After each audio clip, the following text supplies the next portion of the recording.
Reka dutangire dutya. Aha nta byo gushora amafaranga birimo. Ni nyuma yuko dukoze video kuri application wabasha kwinjiza amafaranga online, hanyuma tukakira message zirenga 100 abantu benshi barekana mu kuntu kwinjiza amafaranga online ari ibintu bigoye cyane. Gusa aba wenda nababyumvise. No hari n'abarenga 200 batazi ngo birava he cyangwa se birajya he. Icyakora icyiza bo bagize ubutwari bwo kutwandikira. Reka batubashimire by'umwihariko. Mwarakoze. Ku munsi wa none ntabwo ugiye kudownloadinga application kugira ngo ubashe kwinjiza amafaranga online. Oya, nta nubwo ugiye kwagasesinga website runaka kugira ngo ubashe kwinjiza ayo mafaranga. No, yewe nta nubwo ugiye gukina game, kumayininga n'ibindi. Deal y'uyu munsi iri special. Dore impamvu ugomba kubyizera. Nuko ari njye ugiye kukwishyura mu ntoki cash. Reka ngushimire kubwo guhitamo kureba iyi video. Tekereza ko ubaye uri umuhanga uwaza kuyikuramo opportunity cyangwa amahirwe yo kubona uburyo wabasha kwiteza imbere. Mbere ko twinjira muri video nyirizina, nagira ngo nkubwire ko dufite abakiriya ndetse n'abaduza nabo barenga 500. Ariko kandi bari serious. Kuri thumbnail cyangwa se cover, ni ukuvuga kuri iriya foto ibiri kuri video. Hari statement ivuga ko ushobora kwinjiza ni uri 5,000 by'amafaranga y'u Rwanda ku munsi. Gusa ntekereza ko ayariyo mafaranga make ushobora gukora muri iyi deal. Nutekereza ko ndimo kwiraza Nyanza cyangwa ko ndi kujya out of topic. Ndacyarimo kugerageza gusobanura neza uburyo ki ibi bintu bikora. Tekereza ko ushobora kwinjiza ni uri 200,000, 300,000 ndetse ni 500 by'amafaranga y'u Rwanda. Yewe na miliyoni byakunda. Ibi mbivugiye iki? Ni ukuvuga ngo mbere ko turonshinga business twabanje kwicara turanaliza dusanga ishobora kuba igiye guhindura ubuzima bwa benshi. Reka mwereke ukuntu tugiye kurya amafaranga rero. Gusa icyitonderwa, biraza kuba ufite ibi bintu bikurikira. Icyambere ni uko ufite telefone idafotora nabi cyane, ariko igerageza. Gusa iba ifotora neza byo byari byiza kurushaho. Icya kabiri ni uko ufite internet kandi ukoresha WhatsApp ndetse na Facebook. Ikindi ni uko ufite amakuru. Ibyo ntibigire ikibazo tujye guta tubisobanura. Aha tugeze niho bibera. Ubaye wumva ibyo byujuje cyangwa se hari uburyo wabibona, wakandika ijambo muri comment section nditeguye. Ubundi tukinjira muri video nyirizina. Nkwibutsa ko wageze kwikura online. Umuyoboro umwe rukumbi ukugezaho amakuru yizewe ku bijyanye n'uburyo wakinjiza amafaranga online.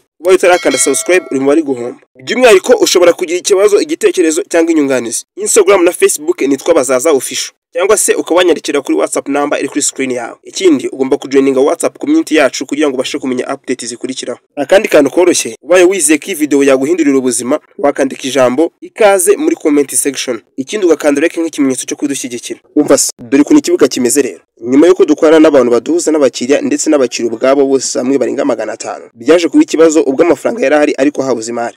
Ni ukuvuga ngo ugomba kubuza hano hari ibi bintu bikurikira: inzu igurishwa, ikibanza kigurishwa, inzu ikodeshwa, frigo igurishwa, intebe zigurishwa, tubati, computer, kamera, moto, imodoka n'ibindi. Muri make usabwa ko ufite amakuru y'ahantu ibi bintu biri. Hanyuma ukazirikana ko hari uburyo bwo gukora aka kazi. Hari ugutangira wikorera, mu nyuma twama kugirana imikoranire myiza tukaguha akazi.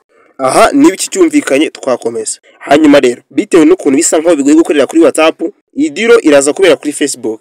Ntubigite fake. Ibi bintu biri serious. Aha ndabisobanura gutya. Biragoye ko wabona chat zawe ziri muri groupe mbere yuko uhagera. Bityo rero niyo mpamvu tugomba gukoresha groupe ya Facebook. Iyi groupe yitwa Kora Online Official. Ushobora kumva haje ibya groupe ukibaza ngo se ni gute business bakinira muri groupe, especially groupe ya Facebook. Ukumva ko biciriritse reka. Ibi bintu birukundi rwego utabasha kubitekerezaho kuko bigiye guhindura ubuzima bwa benshi. Ntabyo gutinzamo. Gahunda no gukorera amafaranga. Byukwiye kumenya nuko umuntu wese agomba gupostinga, ariko mbere yuko biba public bikabanza kwemezwa na admin cyangwa se moderators. Link ya groupe iri muri video description ndetse no muri comment section. Aha wambaza uti uzapostinga iki gute? Ni ukuvuga ngo mu bantu dufite biteguye kandi bari tayari kuduhahira, ntabwo dufite ahantu duhurira ku buryo buri official. Niyo mpamvu iyo groupe igiye kuza muri make imeze nk'umuhuza. Mbaza uti wowe uzinjiriza hehe? Aha ngaho ugiye kuza ku isoko, aho ushobora kugurishiriza cyangwa kugura produit runaka, hanyuma ukinjiza amafaranga binyuze muri commissioning. Aha ni ahantu ufite igicuruzwa gihagaze 200 ukarenzaho 20. Dore kandi kantu wahita wibaza, ese twe tuzagufasha iki? Mu by'ukuri ni ukuguza n'abakiri cyangwa se abashaka guhaha muri rusange. Cyo kuriye kumenya nuko urese yawe umukiriya cyangwa umucuruzi. Ubu ni uburyo bwa mbere bwo kwinjiza muri system.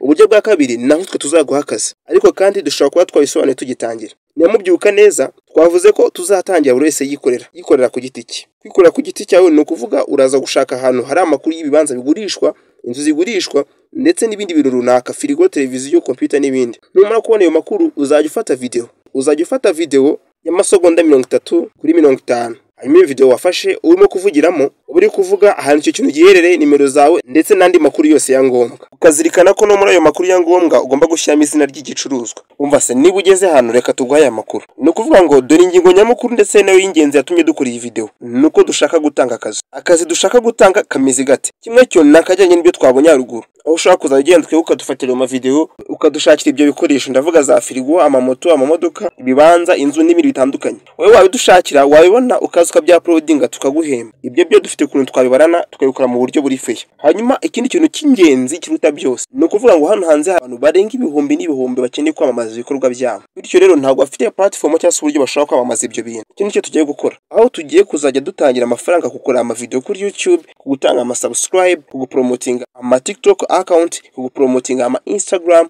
gukora ama video reaction kuri product z'abantu runaka ndetse no gupostinga zimwe muri product z'abantu runaka. Ibyo nibyo tugiye kuzajya tubahembera nyuma yuko tumaze gutangira system tukabona ko itangiye gukora neza. Nawe ndagusaba utazacika mu bantu bazaba ari imbere ku ruhembe. Ni ukuvuga ni tugenda tuzareba ba bantu barimo gukora neza kurusha abandi, abane wa mbere bazabona aka kazi. Ibi bintu ntabwo ari scam, ibi bintu biri fair. Tugomba gutangira system none. Ndatekereza byinshi twabivuze. Uba wagize ikibazo, igitekerezo cyangwa inyunganizi muri iki kiganiro wabicisha hano Facebook na Instagram nitwa Bazaza Official, cyangwa se ukawanyandikira kuri WhatsApp number iri kuri screen yawe. Ikindi ubuyobozi bwakora online burabasaba kujoininga WhatsApp community yacu kugira ngo mubashe kubona more updates. Umva se reka nkusebera kandi iyi video cyangwa se amakuru umenye byaba byiza ubashije kuyasharinga cyangwa se kuyasangira n'abandi kuko yari amahirwe adasanzwe. Ikindi ugomba kumenya neza ko wakoze subscribe. Ndabakunda cyane, reka tubanane mu biganiro byacu by'ubutaha.